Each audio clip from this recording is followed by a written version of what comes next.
Hello friends, ഇന്ന് നമ്മൾ വന്നിരിക്കുന്നത് ഒരു വെറൈറ്റി ആയിട്ടുള്ള ഒരു ചിക്കൻ റെസിപ്പി ആയിട്ടാണ്. എരിവും പൊടിയൊക്കെ ഇഷ്ടമുള്ളവർക്ക് വളരെയധികം ഇഷ്ടപ്പെടുന്ന ഒരു റെസിപ്പിയാണ്. അപ്പോൾ എപ്പോഴും പറയുന്ന പോലെ നമ്മുടെ ചാനൽ ആദ്യമായിട്ട് കാണുകയാണെങ്കിൽ ഒന്ന് സബ്സ്ക്രൈബ് ചെയ്യുക, തൊട്ടടുത്തുള്ള ആ ബെല്ലൈക്കൺ കൂടി ഒന്ന് എനേബിൾ ചെയ്ത് കൊടുക്കുക. അപ്പോൾ അതിനായിട്ട് നമ്മൾ ഫസ്റ്റ് തന്നെ ചിക്കനിലോട്ട് പൊടികൾ ചേർത്ത് കൊടുക്കുകയാണ്. 1/2 ടീസ്പൂൺ മഞ്ഞൾപ്പൊടി ആഡ് ചെയ്ത് കൊടുത്തിട്ടുണ്ട്. പിന്നെ ഒരു 1.5 ടീസ്പൂൺ മുളക് പൊടി ആഡ് ചെയ്ത് കൊടുക്കുക. പിന്നെ നമ്മളിതിലേക്ക് വെളുത്തുള്ളി ഇഞ്ചി ക്രഷ് ചെയ്തിട്ട് ഇട്ട് കൊടുത്തിട്ടുണ്ട്. പിന്നെ ആവശ്യത്തിന് ഉപ്പ് കൂടെ ആഡ് ചെയ്ത് കൊടുക്കുക. പിന്നെ ഒരു പകുതി ചെറുനാരങ്ങയുടെ നീര് ഇതിലേക്ക് ആഡ് ചെയ്ത് കൊടുത്തിട്ടുണ്ട്. ഇനി ഞാനിതിലോട്ട് 1 ടേബിൾ സ്പൂൺ മൈദ ആഡ് ചെയ്ത് കൊടുത്തിട്ടുണ്ട്. മൈദയ്ക്ക് പകരം നിങ്ങൾക്ക് വേണമെങ്കിൽ കോൺഫ്ലവർ യൂസ് ചെയ്യാം. അതിനുശേഷം നല്ല പോലെ നമ്മളിത് ചിക്കനിൽ പുരട്ടിയെടുക്കുക. ഒരു അരമണിക്കൂറോളം ഇത് റെസ്റ്റ് ചെയ്യാൻ വേണ്ടിയിട്ട് വെക്കുക. നല്ല പോലെ നമ്മളിത് മാരിനേറ്റ് ചെയ്ത് വെക്കണം. അതിനുശേഷം നമുക്കിനി ഒരു ചീനച്ചട്ടി വെച്ച് കൊടുക്കാം. അതിലേക്ക് ഒരു 2 ടേബിൾ സ്പൂണോളം വെളിച്ചെണ്ണ ഞാനിവിടെ ആഡ് ചെയ്ത് കൊടുത്തിട്ടുണ്ട്. വെളിച്ചെണ്ണ ഒന്ന് ചൂടായി വരുമ്പോൾ നമുക്കതിലോട്ട് ഉലുവ ചേർത്ത് കൊടുക്കാം. അതിനുശേഷം നമുക്കിതിലോട്ട് കടുക് ആഡ് ചെയ്ത് കൊടുത്തിട്ടുണ്ട്. ഇനി കടുക് ഒന്ന് പൊട്ടി വരുമ്പോൾ നമുക്കിതിലോട്ട് കറിവേപ്പില ആഡ് ചെയ്ത് കൊടുക്കാം. അതിനുശേഷം ഞാനിവിടെ ഒരു വലിയ കഷ്ണം ഇഞ്ചി ചെറുതായി അരിഞ്ഞ് വെച്ചിരിക്കുന്നതാണ്. ഈ ഇഞ്ചി ഇതിലോട്ട് ആഡ് ചെയ്ത് കൊടുത്തിട്ടുണ്ട്. പിന്നെ ഒരു 8 പച്ചമുളക് ഇതിലേക്ക് ആഡ് ചെയ്ത് കൊടുക്കാം. ഇതിപ്പോൾ കാന്താരിമുളകാണ്, അപ്പോൾ എരിവ് കൂടുതലുണ്ടാവും. കാന്താരിമുളക് അല്ലെങ്കിൽ നമുക്കൊരു 10-12 പച്ചമുളക് വരെ ആഡ് ചെയ്ത് കൊടുക്കാം. അത് ഓരോരുത്തരുടെ എരിവിനനുസരിച്ച് നിങ്ങൾ ചേർക്കുക. ഇപ്പോൾ ഇഞ്ചിയൊക്കെ ഇവിടെ നല്ലോണം മൂത്ത് വന്നിട്ടുണ്ട്. ഇനി നമുക്കതിലോട്ട് പുളിവെള്ളം ആഡ് ചെയ്ത് കൊടുക്കാം. ഇപ്പോൾ പുളിവെള്ളം ആഡ് ചെയ്ത് കൊടുത്തതിന് ശേഷം ഇനി ഇത് തിളയ്ക്കാൻ വേണ്ടിയിട്ട് ഒന്ന് വെയിറ്റ് ചെയ്യുക. നെയ്ച്ചോറിൻ്റെയും ബിരിയാണിയുടെയും ഒക്കെ കൂടെ കഴിക്കാൻ നമുക്ക് ഇഷ്ടപ്പെട്ട ഒന്നാണ് ഈ പുളിഞ്ചി.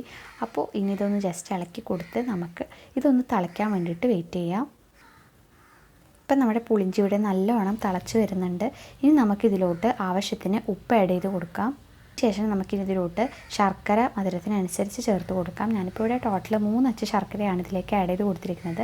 ഇപ്പോൾ 2 അച്ച് ശർക്കര ഇട്ട് കൊടുത്തിട്ടുണ്ട്. ഇനി അതൊന്ന് മെൽറ്റായി വരുമ്പോൾ നമുക്ക് മധുരം നോക്കിയിട്ട് 1 അച്ച് ശർക്കര കൂടെ ആഡ് ചെയ്ത് കൊടുക്കാം. ടോട്ടലി ഞാനിവിടെ 3 അച്ച് ശർക്കരയാണ് ഈ പുളിഞ്ചിയിലേക്ക് ആഡ് ചെയ്ത് കൊടുത്തിരിക്കുന്നത്. ഇപ്പോൾ നമ്മുടെ പുളിഞ്ചി ഇവിടെ റെഡി ആയിട്ട് നല്ല സൂപ്പറായിട്ട് കിട്ടിയിട്ടുണ്ട്.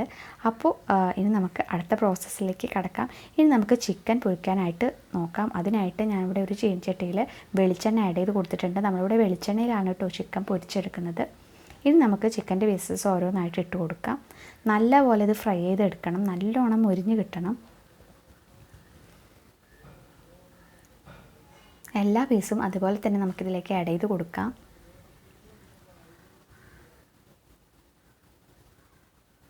ഇനി അതൊന്ന് മുരിഞ്ഞ് വരുമ്പോൾ നമുക്ക് അപ്പുറത്തെ സൈഡിലോട്ട് മറിച്ചിട്ട് കൊടുക്കാം. ഇപ്പം നമ്മുടെ ചിക്കൻ്റെ പീസസൊക്കെ നല്ലോണം മുരിഞ്ഞ് വന്നിട്ടുണ്ടെങ്കിൽ നമുക്കത് വറുത്ത് കോരാം. ഇനി നമ്മൾ ഒരു ചീനച്ചട്ടി വെച്ച് കൊടുത്തിട്ട് കുറച്ച് വെളിച്ചെണ്ണ അതിലേക്ക് ഒഴിച്ചു കൊടുത്തിട്ടുണ്ട്. ഇനി നമുക്ക് കറിവേപ്പിലയും മുരിങ്ങയിലയും കൂടെ ഇതിലേക്ക് ആഡ് ചെയ്ത് കൊടുക്കാം. ഇത് ഡെക്കറേഷന് വേണ്ടിയിട്ടുള്ളതാണ്. ജസ്റ്റ് ഒന്ന് ഇതിനെ ഫ്രൈ ചെയ്തെടുക്കുക. ഇപ്പോൾ നമ്മളോട് വറുത്ത് കോരിയിട്ടുണ്ട്. ഇനി നമുക്ക് ഈ ഒരു സെയിം വെളിച്ചെണ്ണയിലോട്ട് തന്നെ നമ്മൾ നേരത്തെ മാറ്റി വെച്ചിരുന്ന പുളിഞ്ചി ഇവിടെ ആഡ് ചെയ്ത് കൊടുക്കുകയാണ്. ഈ പുളിഞ്ചി നമ്മുടെ ഈ വെളിച്ചെണ്ണയിലോട്ട് ആഡ് ചെയ്ത് കൊടുക്കുകയാണ്. ഇത് സൂപ്പർ ടേസ്റ്റ് ആയിട്ടുള്ള ഒന്നാണ്. എരിവും പുളിയും ഒക്കെ കൂടിയായിട്ട് നല്ല അടിപൊളിയായിട്ടുള്ളൊരു റെസിപ്പിയാണിത്. ഇനി നമ്മൾ പൊരിച്ച് വെച്ച ചിക്കൻ കൂടെ ഇതിലേക്ക് ആഡ് ചെയ്ത് കൊടുത്ത് രണ്ടും കൂടെ ഒന്ന് മിക്സ് ചെയ്തെടുക്കുക. നല്ല സൂപ്പർ ടേസ്റ്റാണ്. എരിവും പുളിയും ഒക്കെ കൂടെ ആയിട്ട് നല്ല അടിപൊളി കിടിലനായിട്ടുള്ള ഒരു സ്പെഷ്യൽ റെസിപ്പിയാണ് ചിക്കൻ കൊണ്ട്. അപ്പോൾ ഇതെല്ലാവർക്കും ഇഷ്ടപ്പെടും. നമ്മുടെ ബാർബിക്യൂ സോസിൻ്റെ അതേ ടെക്സ്ചറിലുള്ള ഒരു സിമ്പിളായിട്ടുള്ള ഒരു റെസിപ്പിയാണ്. അപ്പോൾ എല്ലാവരും ഇത് ട്രൈ ചെയ്ത് നോക്കുക.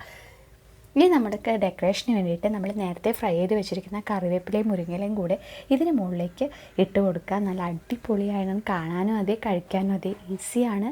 അതുപോലെ തന്നെ സൂപ്പർ ടേസ്റ്റിയാണ്. അപ്പോൾ എല്ലാവർക്കും ഇത് ഇഷ്ടപ്പെടും.